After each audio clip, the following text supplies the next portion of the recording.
So I met this guy on my route, and I noticed he had a crabapple tree. And I was asking him if he liked his crab apples, and he said he absolutely hated them. He hated picking the apples up.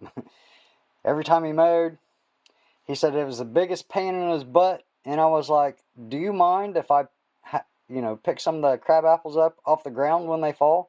He's like, no, help yourself. So I basically got 3. That's the first ones I've seen on the ground so far. And they're not the best looking crab apples. I mean, they got some bug spots.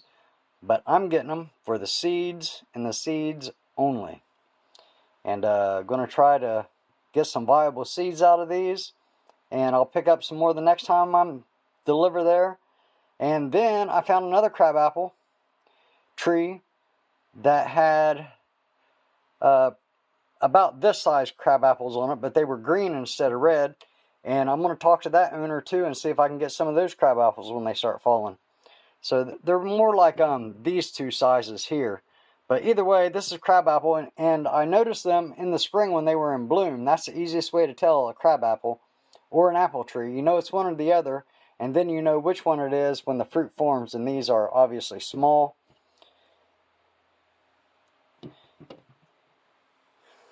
You know, pretty small. Kind of see the difference. There's the smallest one, there's the biggest one. But this one's, I don't know, size of a silver dollar.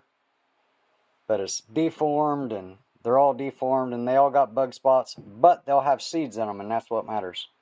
Now, another thing I'm considering doing, the same guy, I'm actually thinking about asking him if he would sell me a cutting off of that tree, because then I could graft it onto one of my apple trees and actually be faster and better than trying to grow a crabapple from seed.